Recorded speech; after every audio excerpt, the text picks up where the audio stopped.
Hi, I'm James, I'm Mercy. and we've been wanting to do this for quite some time. Get on here and share with you our story. Our first video. Very first one. We've been excited about this for a while, and so here it goes. We are in Kenai, Alaska, and we've lived here for, well, I moved to the peninsula in 2003, and you've lived here. My family moved here when I was 1 year old, so I've grown up in Kenai, Alaska. I lived different places at different times, but been here most of my life. Love it here. I've always loved the outdoors. I've loved skiing and running and camping, hanging out with friends. All those things were important to me. I love snow machining when I could. Snowmobiling, maybe some of you know it as. But a few years ago, we experienced a very big change. It was kind of scary. Yeah. Pretty scary. That was... 2019 was when 2018, you started noticing some strange things happening. And then towards the end of 2019, we got serious about seeing a doctor about what was going on and trying to figure out what was happening. I was an aide at an elementary school, and I noticed in the afternoon I was feeling very, very tired. Like I had mono. I had mono years ago, and I started to feel like that again, and just wanting to go and take a nap after work. And so I finally went to the doctor, and they said I had Hep A. Hep A. So I went back. I was concerning, and so we went back, and they gave me the Hep A vaccine, and then I think it was a few months later, they said it would take up to 6 months for you to start to feel that you were recovering from the Hep A. So we were kind of just waiting for that to happen, waiting for you to feel better from the Hep A. So I went back, and I think there was another vaccine or something, like a part 2 or something to the Hep A. Anyway, I never got to feeling better. And the very first thing that I remember was at the end of the school year, they had a kickball game. It was something the kids were always really excited about. It was the teachers against the kids in a kickball game. And I went to go and kick the ball. I kicked it, and then when I went to run, I could not run the bases. There was a coworker who saw me later, and he was giving me a bad time. I looked like I was like 90 years old trying to get around the bases. And I had noticed weakness, but at that point, I hadn't said anything to Mercy. Nope. I don't think it was, that was like May of 2018. Mm-hmm. And I don't think it was, I think you had mentioned just in passing that some things were difficult or that you were struggling with some strength. But it was not until like December of 2019, so almost a whole year and a half later, that James looked at me and said, "You know what, Mercy, something is really not okay." At that point, it wasn't obvious, but there were, like, he got down in a catcher's position. He said, I can't get up from this position, and he he showed me that he couldn't get up from that position. He had a fall, so we were going to the doctor, and while he was talking to the doctor, he fell on the ice and cracked his head open. So when he was talking to the doctor, he mentioned the muscle weakness that he had been feeling for a while, and actually kind of not really telling anyone about. It was pretty just the way that God worked that out. Dr. Marcotte is a muscle specialist, and so when I told him about what I had going on, he said, "I don't want to alarm you, but it sounds like it could be ALS." Yeah, you called me at work, and you said, the doctor thinks I might have ALS.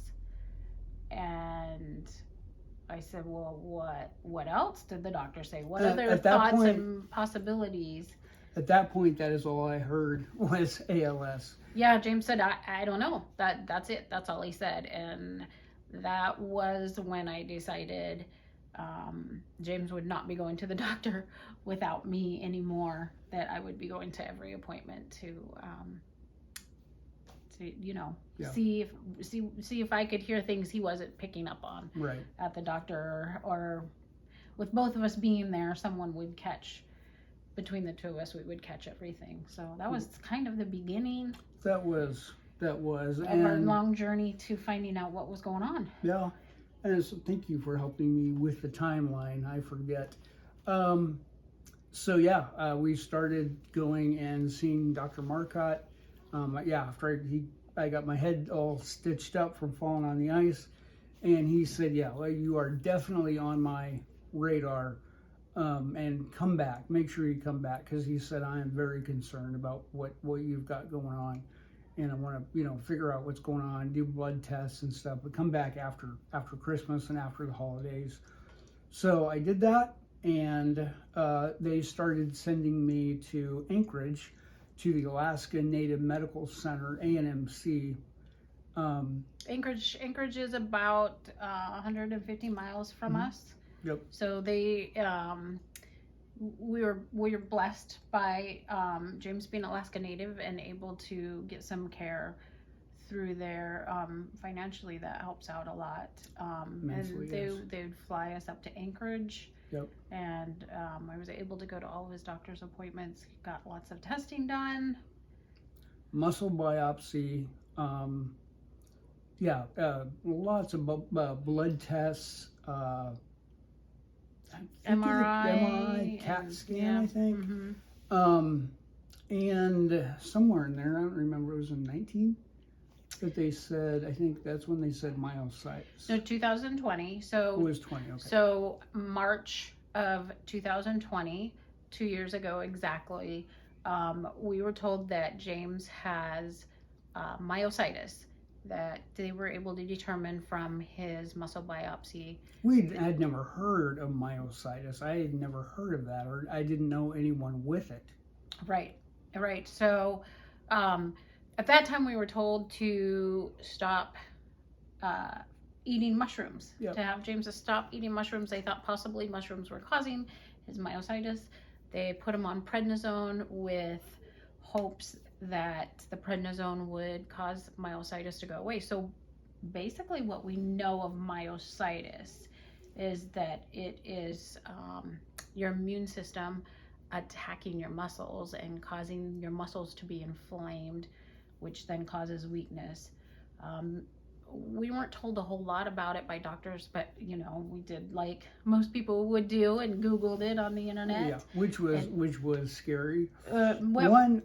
Before I forget, one test that was cool. What do you remember? What the needle one was called? I don't remember. They could actually listen to my muscles. They put a very thin needle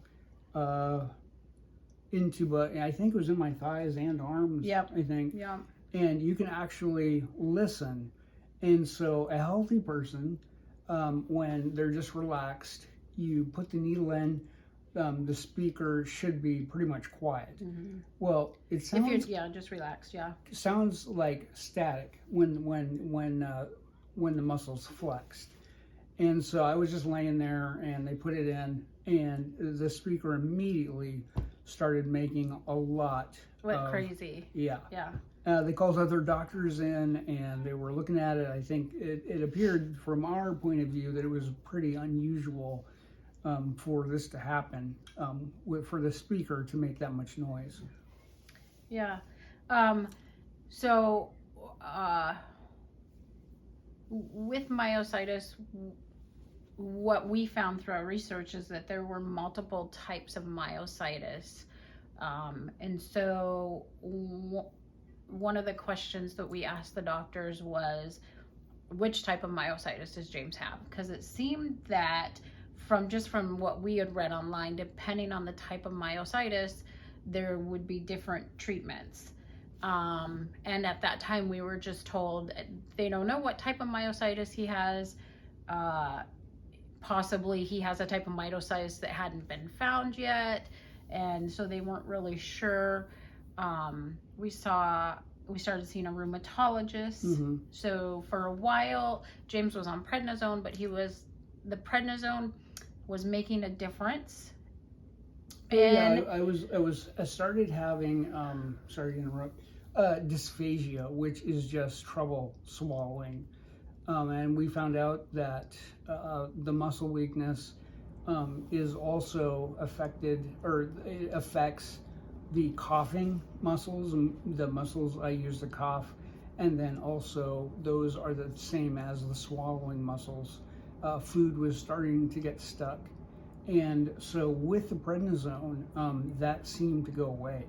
That seemed to help. There were and also we were watching James's CK numbers. I don't know exactly how to say that, so I'm not going to try and say it, but kinase. Something like that. So that is that is the number that shows how much damage you have to your muscles. And we were told that like a normal person, their CK numbers would be at 0, and if someone was to punch them in the arm, that might go up to 50. Like a 50 CK per muscle damage. James's numbers were in the, I want to say 6. They were in the 6,000s. So and you said healthy is 0, right? Yeah, and so the prednisone was bringing that down. His CK numbers were coming down. He saw some improvement, but he also so he saw some improvement in the CK numbers. He saw some improvement in his strength between December, when we started talking to a doctor, and March, when he was diagnosed with myositis. James progressed pretty rapidly in those 3 months, and really started seeing a significant difference in his ability to walk, to go upstairs, that sort of thing. That kind of stuff eased up a little bit with the prednisone. But in addition, a lot of weight gain. I was probably about 155 pounds, and I went up to, I think I topped out at like 182 pounds. Yeah, that from the prednisone. Yeah, from the prednisone. Yeah. So I was always hungry. We started seeing a rheumatologist. I don't remember exactly when that started, but I want to say in like October of 2020. The rheumatologist, because he saw some improvement with the prednisone, but then it just flattened out that improvement, and so the rheumatologist was doing blood infusions. Oh yes, I forgot about that. Yeah, so we went up to Anchorage, and we would be there for 3 days. IVIG.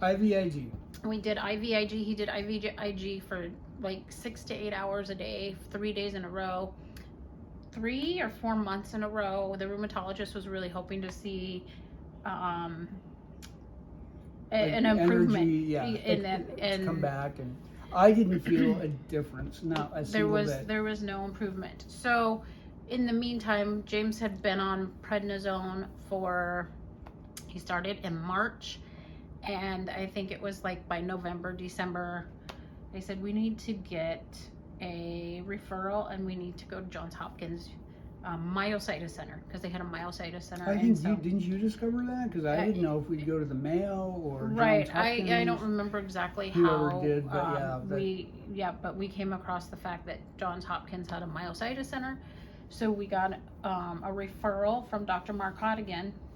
To go to Johns Hopkins Myositis Center. And then in January we got on a plane and we flew to Baltimore. January of 2021. Yep, yeah, just a year ago. And they just were spectacular there in Baltimore.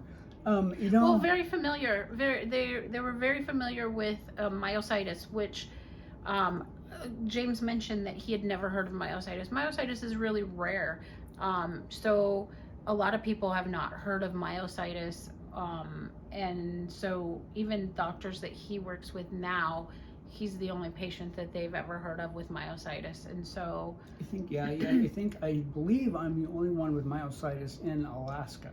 if we're wrong about that and you're out there Yeah, in hey, Alaska come. somewhere and you have myositis, get a hold of us, let us know. Yeah.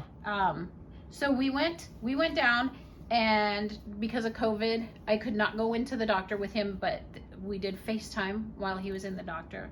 And the doctor that he saw at Johns Hopkins, he walked through the door and she asked some questions, checked some things, tested some things for him, and she said, I'm pretty sure you have inclusion body myositis. Yeah, and the one thing is the doctors up here in Alaska had done such a good job, but since it is so rare, they were doing the best they could with the blood tests and everything, and the test. And unfortunately, just living in Alaska, when I had my muscle biopsy, it wasn't able to be shipped out right away, and so it was kind of compromised. And so Dr. Albeda at Johns Hopkins said, from all of your tests, I would not have pegged you for inclusion body myositis. She said, looking at your paperwork, because of course we send all of our paperwork down before we went down there. She said, looking at your paperwork, I would not have known it was inclusion body myositis. But she said, the moment I saw you walk through the door, just the way I walked, I saw inclusion body myositis. And so she said, we'll take some blood work to confirm. A couple of weeks later, she called. We were back in Alaska, and she said, yes, you do have inclusion body myositis. And so then finally we had an official diagnosis. Yes, thank you. And so the unfortunate thing about our official diagnosis is that inclusion body myositis is the only chronic myositis. So no treatment, no cure. At this point, maybe they will. Maybe they'll come up with a cure. So that's what we hope. We got him off the prednisone, which is good. Prednisone not only caused weight gain, but it also caused a lot of other things that were difficult. Being on high doses of prednisone for a long period of time is not fun for the person with the chronic, or the person with the illness, or the people around them. Right, it's not fun for anybody. So we got him off of prednisone, and we have gotten him into a physical therapist, occupational therapist every day. It's been a tough year. We are a little over a year since his official diagnosis, and lots of changes, lots of things for us to adapt to each and every day. The huge thing for me is I had the privilege of being a juvenile justice officer at KPYF, the Kenai Peninsula Youth Facility. I absolutely loved that, working with the kids, doing groups, doing a feelings group by Chip Dodd. So since then, like we said, I was diagnosed in January, and we were hoping that I could work 7 to 10 more years, is what we came away thinking. We were told, or we read, 10 to 15 years after diagnosis, you could be 100% wheelchair bound. So we were thinking, okay, we've got 10 to 15 years. He is not 100% wheelchair bound at this point. Fortunately, he's walking with a cane. Yep. But he's progressed rapidly in the last year. We're getting ready actually to go back to Johns Hopkins just for kind of like just a checkup. Like we said, we went down there. We were told this is what we think you have, and then 2 weeks later over the phone got the confirmation that that's what he has. So been working with physical therapists and occupational therapists and Dr. Marcotte on a regular basis, but none of them have ever seen anyone else with inclusion body myositis. So it's new to all of us, and we're not sure it feels like the progression is going pretty quickly. It does. It does. The occupational therapist and physical therapist, Colin and Sarah, are just awesome, helping with swallowing techniques, coughing techniques. Just one thing. When we got back in January of 21, I hoped, like I said, I could work for a good long time. I made it to May, and it was time for control tactics, how to take one of the kids down safely if in an emergency. And Mercy really encouraged me to go and level with my boss to let him know really how bad my muscle weakness was. If he was down on the ground, very difficult for him to get up off the ground on his own. And so I knew that part of control tactics was going to involve him being down on the ground. And so that's not a pretty sight. No. So one day in May, I told my good friend Heath McLeod, I said, leveled with him, showed him where I was, and he said, "We've talked about this, James, and we knew the day was going to come when you could no longer be a juvenile justice officer." And unfortunately, that day in May came. We started working with human resources. We got a hold of the superintendent, and they did everything they could for me. In October, my last day came as a juvenile justice officer, and that is when God repurposed my life to hang out with my son, my boy, Ezra, and homeschool him, which I'm very grateful for. And to take care of his health, to be home when he was working, it was tough for us. It was a hard schedule. He would work all day, and then he would come home and need to nap. And he would, by nap I mean he'd get home at 3:30, and he would sleep till 6:30, 7. Get up, have something to eat, go back to bed. So we can talk about that later. But not much family time. The day that he was no longer.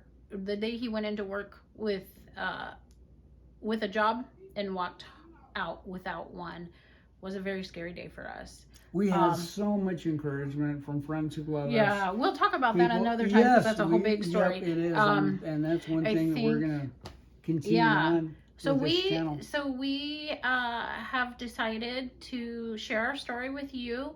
We want this to be a wide audience. We want not only people with a chronic illness to be encouraged. So many things. It's hard. Absolutely, we struggle. We cry. We have really hard days. We have really good days. But we want to encourage others who have chronic illness. We want to educate people who don't live with chronic illness or with someone who has a chronic illness, because over the last year, and we're just beginning this journey, we have learned so many things, and it is our desire to share with others and to teach others and to encourage and to educate about chronic illnesses and how faithful God has been and how faithful he will be and continues to be. So lots of stories. I hope to do some interviews with friends, pastors, people I grew up with, and just getting their perspective. Things I do day to day, and just trying to educate about inclusion, body myositis. There's a movie coming up, Father Stu, starring Mel Gibson and Mark Wahlberg. Yeah. So that's pretty cool. They come down with IBM. But I know a lot of you have met us, some of you anyways. And so we just, I've told so many people, I'm so thankful for the support and love. And we're excited to get going with this channel. We've been wanting to do this for a long time. We'd like to invite you to join us on our journey, and we don't know where God is taking us. We don't know what the next steps are. We don't know how James is going to progress. And we would love to share it with you and Just hope that you enjoy coming along and you're encouraged. I know there's lots of people out there, not only with myositis, but with other chronic illnesses. And so this is not necessarily a myositis channel or just myositis talk, but just adapting and adjusting to living life with a disability. Never thought that was going to be me. Yeah. So I'm sure if you're living out there with it, you never thought it would be you either. But here we all are. And I just, today at church this morning, Pastor Nate mentioned something about hope of getting better versus faith in knowing that the one has us in this situation. And I thought that was really fitting to where we're at.